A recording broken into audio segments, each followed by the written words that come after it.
thing against video, So it's always good, I'm always Just in case. respectful to other artists. Yeah, so yeah, Mhm. it's always a good thing. Okay, so I got your voicemail, your voice text, Mhm. and you said you're able to talk about anything except the new coming stuff, right?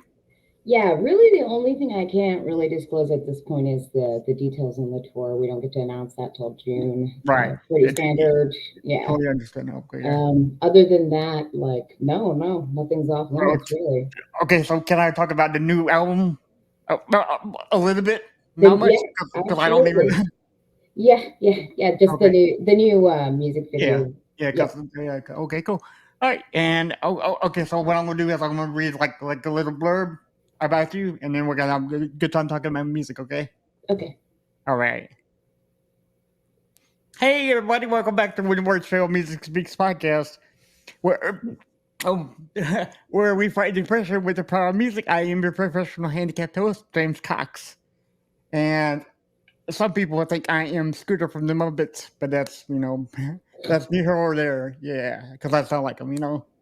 Um, so are you ready for some BS? And I'm not talking about that BS. I'm talking about Beautiful Skeletons, which I have the lead singer here with me, and her name is Tina Firefly, and we're gonna find out more about that name because that's awesome.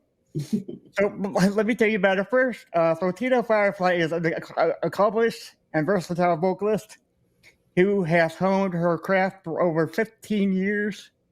Her extensive experience in a diverse range of music genres, spanning from jazz to metal, has given her a unique ability to connect with audiences from all walks of life. As a lead singer for Beautiful Skeletons, Tina has not only captivated audiences with the powerful vocals, but has also had the opportunity to open for renowned acts such as the Invig Malmsteen, Saliva, and the Loyal Order.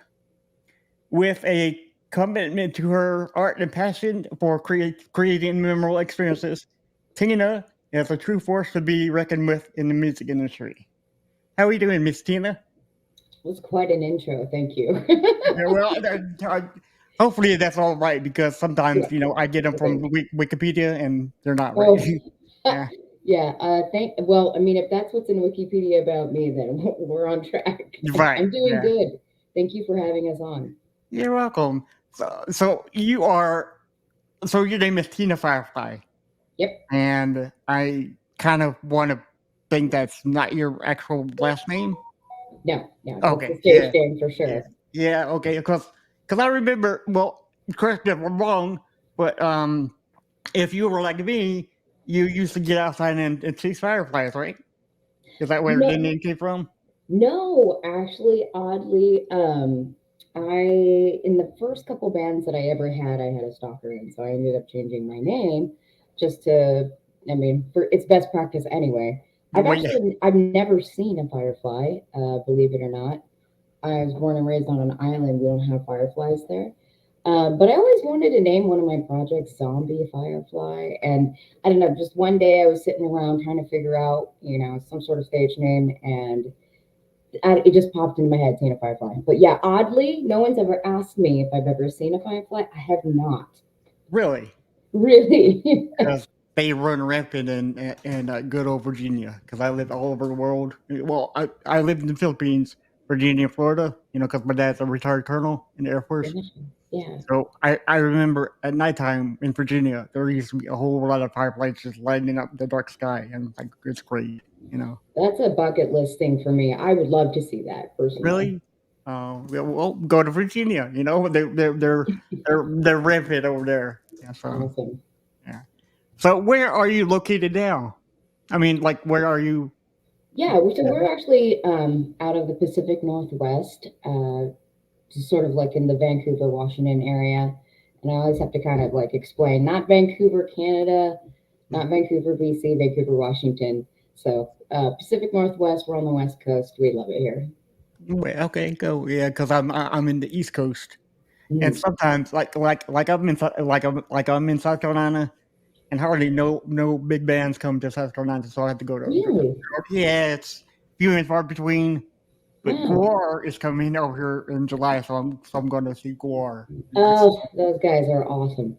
Yeah. I got to meet them like 20 years ago. We opened for them. I was in like a goth industrial band in Portland at the time, and Yeah. I was so scared to meet them because I had No, just started. I was so scared. I was like, "Who are these guys?" I didn't know who they were. I didn't know what they would be like. And they were like the sweetest guys ever. They were like, "Come backstage come on, with man. us and smoke some weed," and I was like, "Oh my god, really?" Yes, you're like, It was very cool. Who's gonna say no to Gore? Smoke weed, right? They were just the nicest guys, and Yeah. they saw how nervous I was, and they were just like went out of their way to like be really nice to me, which I thought was awesome. I saw Gore in 2007, I believe. I think that was their Beyond Hell tour. That was the best show ever. I don't care who you are. They put on a banger of a show, you know.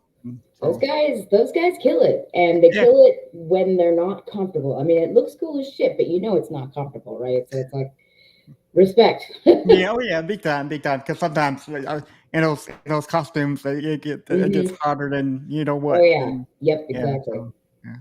I do want to talk. Okay, so before I ask you about your whole career right here, I got to know a couple of things.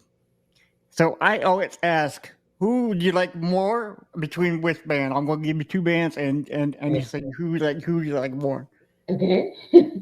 So I'm always curious about these four bands. You know, I'm going to put them head to head. Okay, so we got the Deftones or Incubus. Yeah, tough. That's hard, dude. Oh man. Okay, who do I like more? Just like overall sound, or are we talking about like just music in general? Broad range, you know. Okay, so I'm gonna say Incubus. Okay. Let me tell you that it's a painful decision because I love both bands. I love that. Yeah. But I'm gonna say Incubus, and that's probably because I listened to Incubus more growing up than I did the Deftones, and really because I was just very obsessed with singing along with Fungus Among Us, which was probably my favorite Incubus album. And the tone of their lyrics, the way that he writes his lyrics, I always kind of aspire to. Like there was two main sources, Maynard and then the gentleman that writes for Incubus, and they both have a very similar style, which I really respect. They tell a story with a general theme that fits anybody's life, which I think is great. I think we have somebody here with us. It's Einar, the guitarist. Is that it? Yeah. He's here. If I can bring him in. Okay, yeah, absolutely. Bring him in. All right, let me get rid of this. Hey. Hey, there he is. How you doing? I did not expect you, but welcome to the show. I'm doing good. I can barely hear you guys. Oh. Yeah, are you in a car right now? Yeah. Car right now. Yeah, his video is kind of choppy too. It's a little bit better. Yeah. All right. I'll probably end up turning my camera off here in a little bit because I'm going to drive. Okay. All right. So Einar might just be lurking. I don't know if he's pretty much. Yeah. Fine. So I just asked Tina if which band does she like more, Deftones or Incubus? Which one do you rock with the most? Oh, Deftones. I knew he was going to say that. Yes, Deftones, absolutely. I love that. Not that I don't like Incubus, and they got some really good tunes, but just definitely more drawn towards the Deftones sound. Yeah.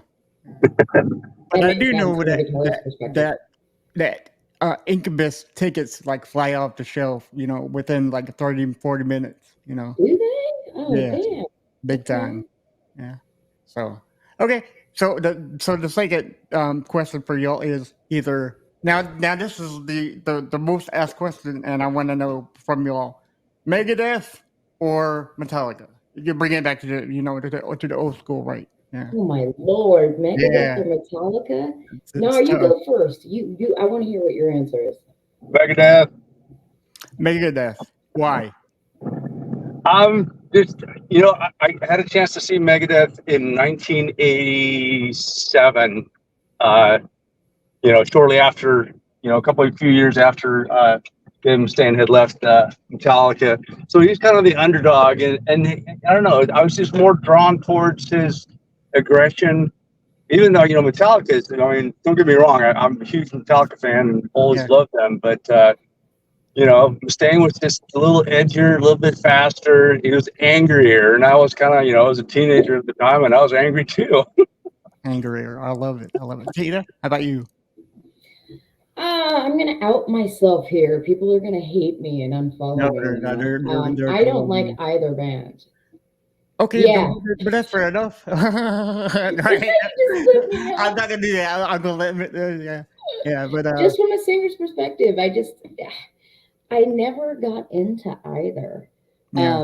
But then again, I come from a slightly different generation, right? So like, by the time I came into the scene listening to Megadeth and Metallica, everyone was arguing about Napster and peer-to-peer software. So I kind of just like automatically was like, well, why is Metallica throwing such a stink about this? I can't afford to buy their shit.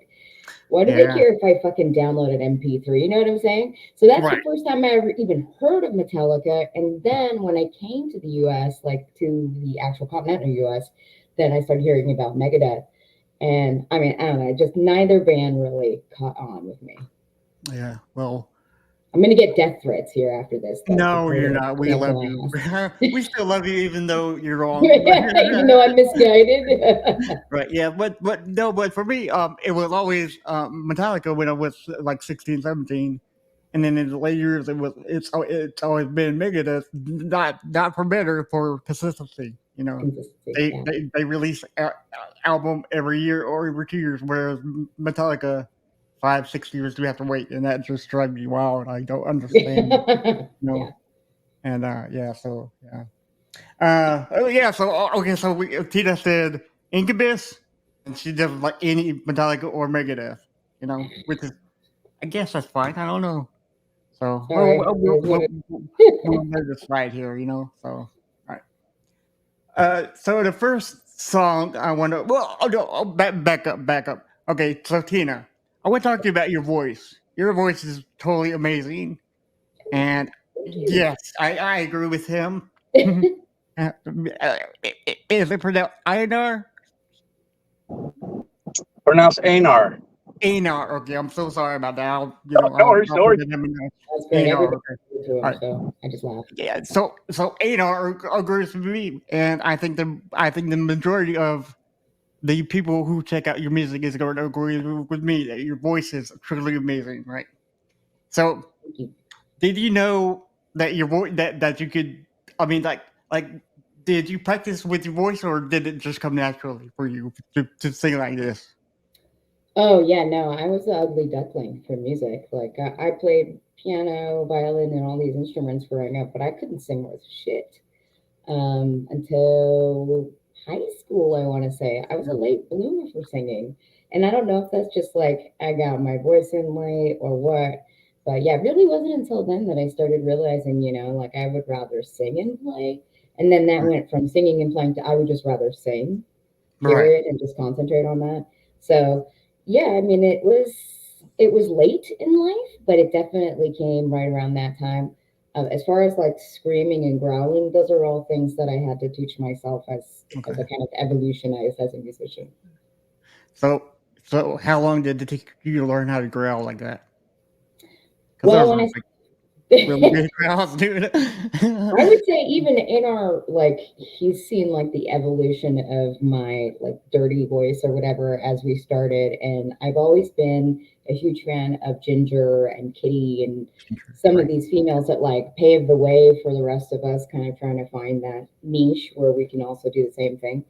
I would say since I started Beautiful Skeletons, maybe about 5-6 years ago now, I've really made like a very focused effort to scream and growl properly and work that into the dynamics of my current range. And it's been difficult, but I'm finally falling to a groove now where I've kind of like naturally figured out how to do a lot of the lower stuff, So it gets better over time. but I'd say in the last 4 or 5 years, I've really like honed in on it.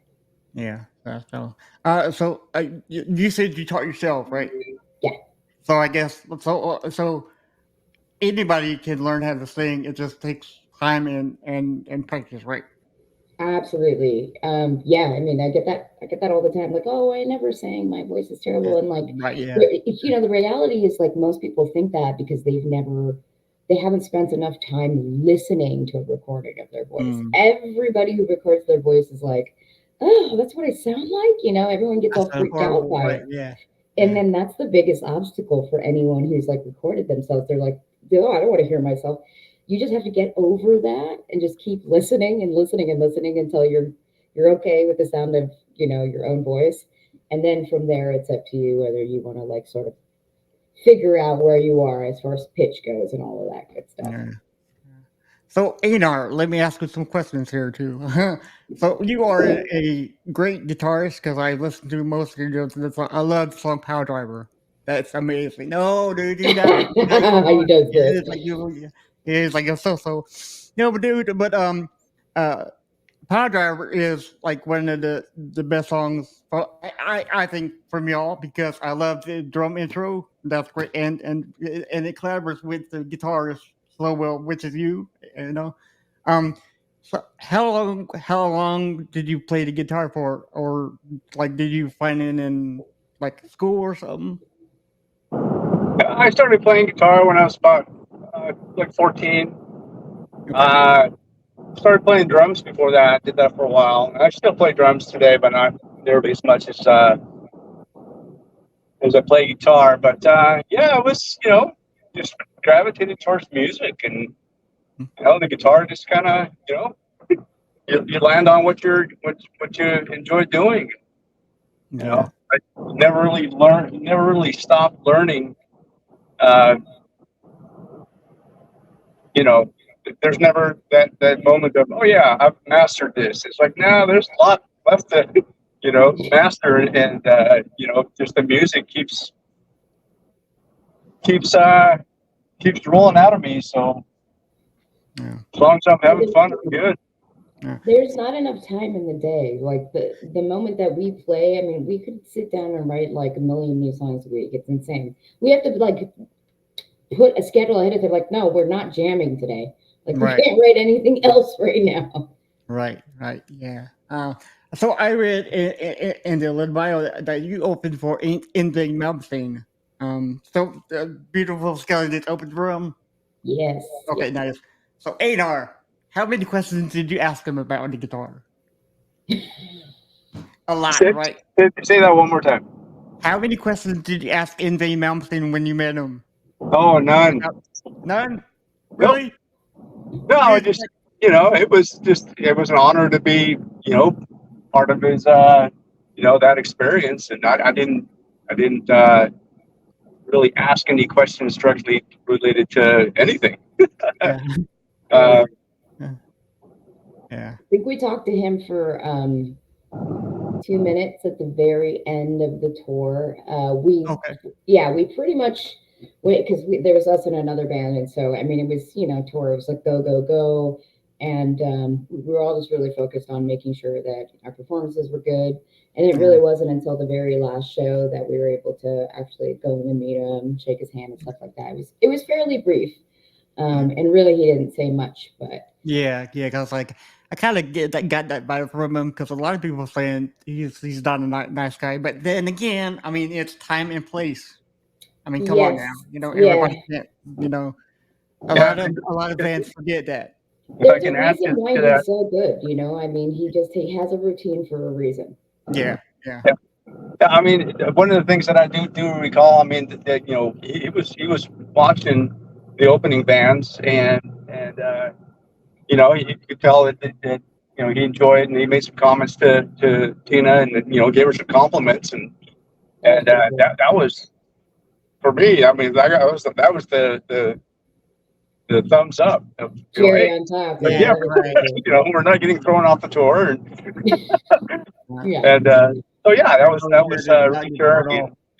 Yeah, so Yeah. So I would have talk about Saliva some, and I've read that you were found and signed by the drummer Paul Crosby.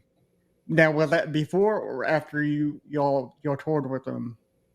So we didn't tour with Saliva. We just Okay. opened. They had a local show that took place here in Portland, which is just right around the corner from Vancouver, Washington. So we opened for them that night, along with a couple other local openers.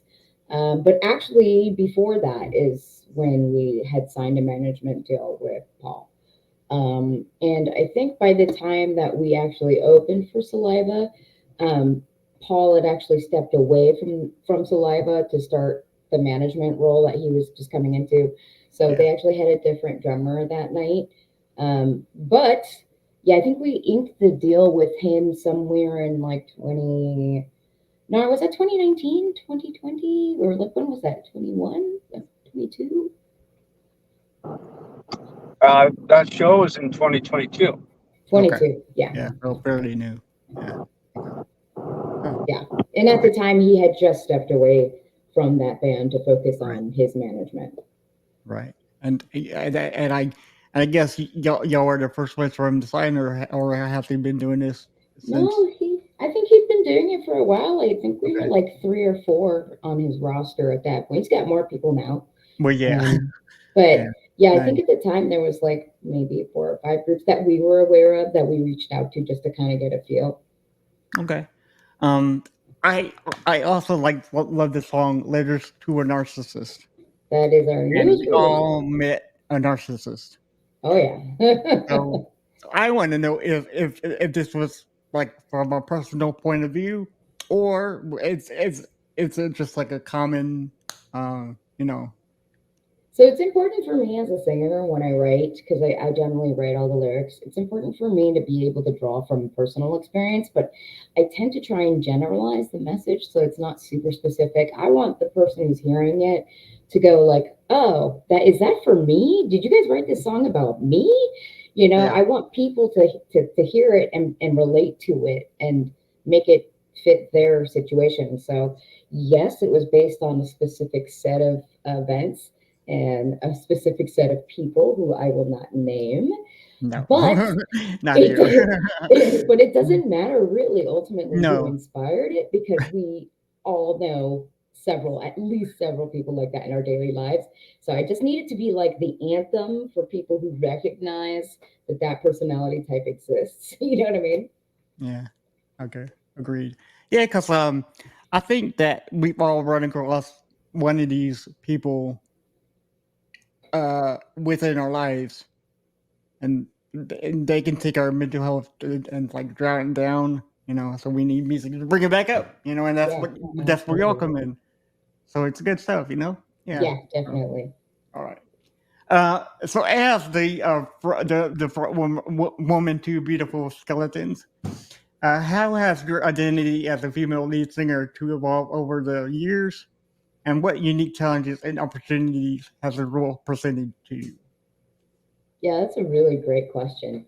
Um, Over the years, I've struggled with different things as a fronts woman versus a fronts man. I mean, there are some people who are on very specific sides of this issue. There are some women that are like, absolutely, like female fronted is not a genre. I don't want to identify as it. There's no point in, trying to be in its own special category. And then there are those that are like, this is a marginalized section of fronts people, and we should try to put that in front of most people who are noticing.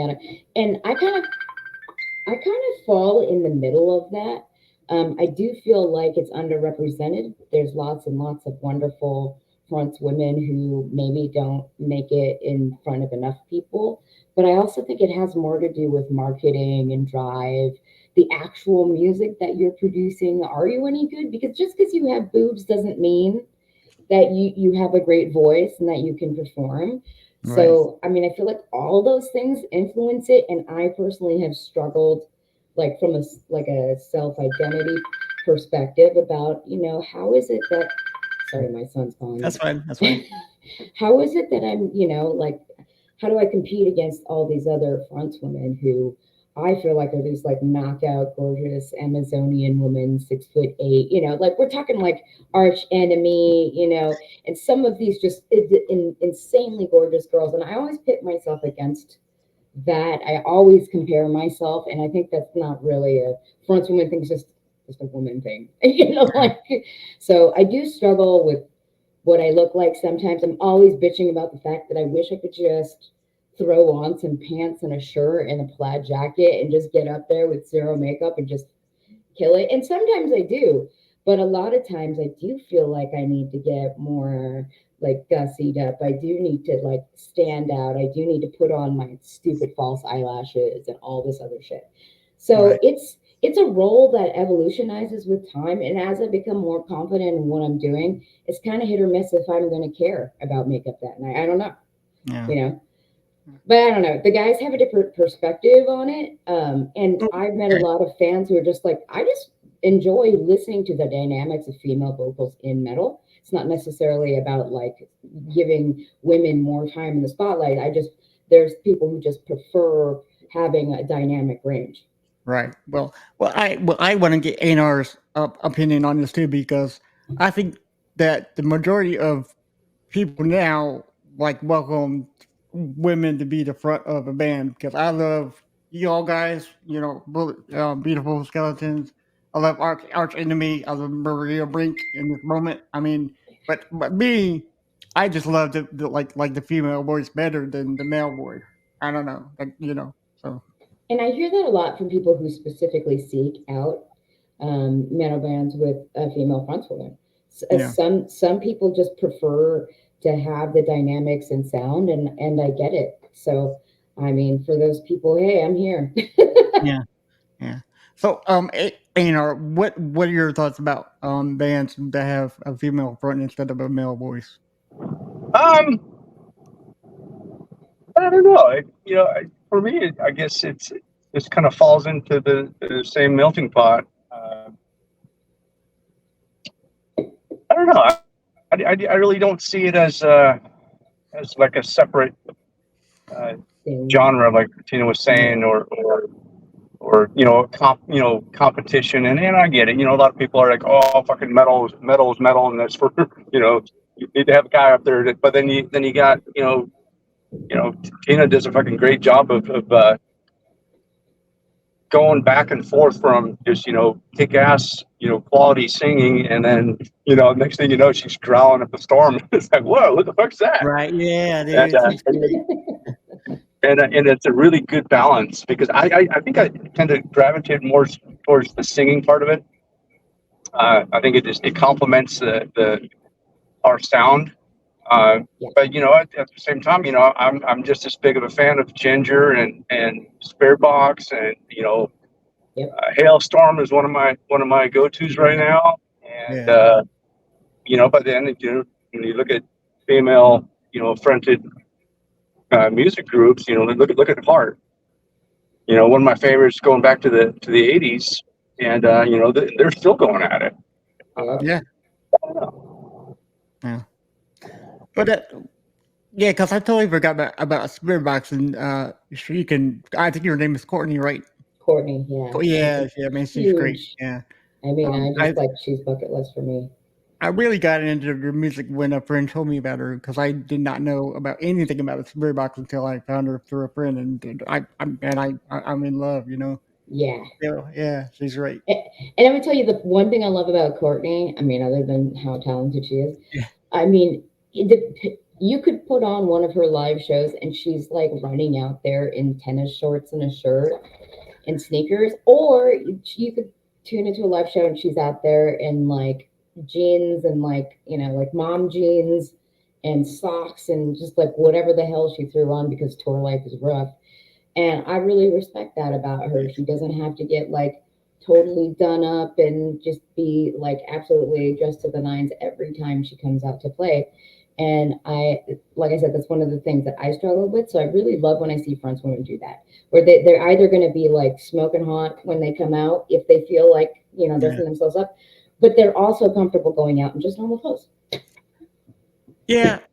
I mean, yeah, I agree with you because I mean, it's their decision whether they want to come out looking, dressed up or just like you said, mom jeans. I mean, Yeah. I mean, nobody's perfect. But Yeah. you did mention something that I want to talk to you about tour life. Mhm. Um, do y'all have a van that you pile in, or do you have like an actual bus? Well, the goal one day is to get a bus. But right, yeah, yeah, We don't currently have one. I hope one day that's different. We do have yeah, a trailer. And we've done a couple tours. The first one we did with Thingway, we actually did the bus thing. The second one we did the truck he's actually driving right now, plus the trailer with all the gear. That was pretty rough. yeah, So we've done it both ways, but we don't really have a dedicated vehicle necessarily to it. And I think it really depends on like where we end up going and then for how long and who we're going with. Tour bus prices are astronomical these days, and I get it because the cost of yeah. gas is insane. Right, Um, and then if you don't get in the beginning of touring season before all of the big guys start renting out all the tour buses for the summer, then you're kind of stuck with whatever's left over. right. So, who has the dirtiest laundry at the end of the week? I bet you're Like never asked that. literally or figuratively. Let's go with literally. No. I bet the most guys do, right? I would probably say that like maybe Jason. He's not on here, but Okay. he'll watch this. Jason's our bass player, Okay. and he also is a gym rat too. So I'm gonna say that he probably has the Okay. Well, I dirtiest mean, if laundry. if you go to the gym, you obviously gotta Yeah. sweat it out, right? And I guess washer and dryer machines are few and far between on the road. Listen, loves truck stops in general. It's totally your friend as a touring musician. You got showers, you got food, you got I mean like laundry, all of that. Right, right, which is great. Which is great. All right. So speaking of tours, long tours can take a toll on physical and mental health, which is what we talk about here. Um, what do you do to stay healthy and energized during extensive tours? Mm. Yeah, Anar, you want to go first on that? What do you do to stay healthy and energized for yeah, tours? especially on your mental health. Oh God, sleep is so important. Getting good quality Absolutely. sleep. Uh, Yeah, for me, that's a priority. And just having that alone time, just kind of, whether it's after a show or before, to have. I don't know. I need that. I get overly stimulated if there's too much stuff going on. Usually before a show, there's tons of stuff going on. Uh, and eating healthy. That's key. Out on the road, it's easy to gravitate towards corn dogs and burritos. But I think like when we went on the road with Ingve, we did a lot of planning, and we had a fridge and a cooler, and we're able to bring fresh fruit, oatmeal, and live relatively healthy. Yeah. I mean, there is a lot of stuff like that you can't avoid because you're just in a hurry or there's nothing else that's around that's open by the time you're out and you can actually like leave the bus or your vehicle and go find some food. If you're lucky, the venues have food, but yeah, generally the yeah. venue food's going to be like pizza, bar food, or whatever. And after some time, you're just like, yeah, I don't need any of that. I need a salad or a steak or rice teriyaki. I mean, like, you There start is, to, yeah, yeah, yeah. But nothing beats the breakfast of champions like a frozen burrito. right, Man, I right. love those frozen burritos. Well, and we all have different issues. Like, I would never try to eat anything that had beans right before, I don't want to be like dropping the Yeah, guys behind me. So I got to think, like, we have to think about that stuff, like what yeah, we know is going to irritate our stomach right before we go on, or, on a bus, you don't have really the ability to go to the bathroom. I mean, you do, but definitely you want to try and go somewhere else if you can. So, I mean, those are the little things that you really don't think about when you're on tour. You're like, ooh, I just had this burrito. Now I need to take a massive shit and I'm farting up a storm. And yeah. everyone is like hating on me right now because they can't escape my burrito farts. Oh So, well, and I was like, "Yep, that's true." yeah. Right? So, He's like, "Oh, whatever." Yeah. Okay, so let me ask you about this. So this is the second um record label that you've been on, with Wormhole Death label. Is that correct, or did I Yeah, read it wrong? technically. Hmm. So Wormhole Death, is that like a mostly independent? Because me, I mean, I've never heard of it before. Yeah, it's actually they're a fairly long established label. They Okay. do they're kind of like I want to say like more like a stepping stone, like definitely not necessarily like fully independent, but Right. not major label either, which we wanted something in the middle like that. They're based out of Italy, but they have an office in LA, and then they have an office in Japan, and they have contacts everywhere. So, I mean, the first label that we were with, which was technically a label that was created for distribution through Paul. And so, essentially, when that was done, we were kind of thinking about, okay, do we want to go with a label? And we sort of were thinking that after a while, we would probably try to have him shop us to some labels. But Yeah. Wormhole actually reached out to us. They Oh, headhunted nice. us. Yeah, they saw Kraken, I guess, and some other things, and they reached out to us. And bands get so much spam these days. So I was like, I don't know, this looks like Yes. BS, Yeah. Yeah. But then after sort of following the chain and seeing if it was legit, I was like, oh, This this is is something legit. new. Yeah. And that's Yeah. how that started. I was like shocked. I was like, oh, okay. So, we sent the information to Paul, and then he kind of helped facilitate that whole thing. I wonder what your thought process was creating the name for it. Whole Death. That's I not a have very no idea. you Yeah. know. Yeah. You kind of like, I don't know about this label, but we'll check it out and see. You It's a know. cool name. I'm just Yeah. I not, mean, not sure where it came yeah. from. Right. Yeah. So all right. So we have one more question, and this is to both of you. This is probably the hardest question I have for you all today, Ooh. which is the majority of the responses that I get for past musicians. An artist, band, or song that you can think of that you can hear right now, but you can't tell me, Einar, or anybody how it makes you feel deep inside your soul. Whoa. Yeah. That's heavy. Okay, let me make sure I understood that. An artist, song, or band that touches my soul. And you can't tell me or Einar how it makes you feel deep inside. It's so ingrained in you. And the same question Mm. goes for Einar. So I don't know who wants to go first.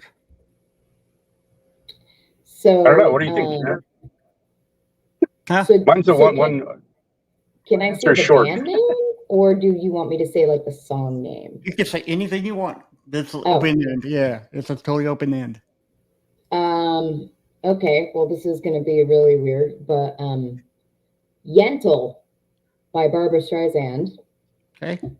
That song is probably one of the first songs that I ever heard that I was like, dude, I want to sing like that, which is really weird now that I'm doing an interview for a metal band. But that's Right. one of my earliest influences was Barbra Streisand, believe it or not. Yeah, when I heard Yentl, that was, I don't know, it's weird. That was the song that I was like, dude, I want to sing this song. And every time I hear it now, it just makes me think about like the younger me, realizing that no matter what my parents said, I really wanted to just be a musician. So, how about you, Nar? Yeah. I'll give you one guess. Megadeth.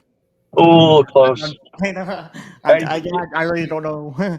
No, I think the one band that it's continuously, like if you got to ask yourself the question is like, okay, if you got to narrow all the bands that you like down, if you had to choose one CD or one artist to listen to for the rest of your life, it'd be Alice in Chains, hands down. Oh, fuck, yeah, love. Nutshell is one of my, I think it's such a powerful song, and it's all in the eyes of the listener, basically how you interpret that song.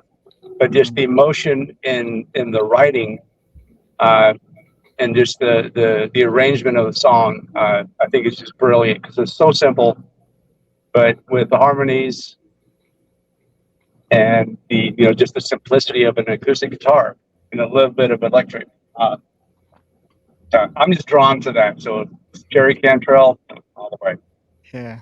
Yeah, because The lyrics are so good on that that. show is the number one song I get from like the majority of Alice in Chains fans. It's like that's it, I mean, and that's it, But yeah, Yeah. so I totally get it. And Jerry Control is a very nice guy because I met him twice and he was all right. He was like, yeah, sure, we can take a picture. That's So he's awesome. extremely nice. Because I saw with I haven't seen him with Lane. I saw him with William Duvall, and they killed it automatically Mhm. with him. I So did get a chance to see the original lineup in '93. really, Yes, at the wow, Salem Armory. It was it was amazing. yeah, they put on a great show. Long show. They went on for 3 hours, but I didn't care because it was Alice in Chains. Yeah. I mean, come on now. So Yeah. all Exactly. right, so that's our last question for y'all. And for anybody who is listening to the show right now, you can visit Beautiful Skeleton at YouTube, Instagram. I think you're on TikTok, correct? Yes. Okay. TikTok, Do you understand Facebook. TikTok? Because I'm not understanding TikTok at all. Are you you don't understand TikTok? I'm 44 and I'm still trying to figure that out. So, Yeah. I mean, I like TikTok. I like yeah, TikTok okay. only. I just like like every Yeah, American, I just like this super quick consumable content. yeah. Well, see, for me, Yeah, no, I have fun with it. Well, see, for me, it's hard to get like 15 seconds of what I want to say, and that now the majority of people's attention spans are so low. I mean, Yeah. I don't know. It's all weird. It's all new to me, but I love Instagram. Instagram's great. Same. And Yeah. speaking of Instagram, you can go to Beautiful Skeletons Band and look them up. They got amazing videos on their YouTube channel, Beautiful Skeletons Band, and you're on Facebook, and there are a lot more other platforms, right? Yeah, pretty much everywhere. Spotify, Apple Music, Google, and what else? BeautifulSkeletons.com, Facebook, Twitter, Pinterest. I mean, look it up. We literally try to permeate everything so it's easy for people to find us. It sounds like you're overtaking the world. I hope Which so. is great, which is awesome, dude. Yeah. So, yeah, we honestly thank you for coming back on. We always welcome you to come back on the show. Thank you. Whatever you want to do, if you want to talk about music again, just hit us up.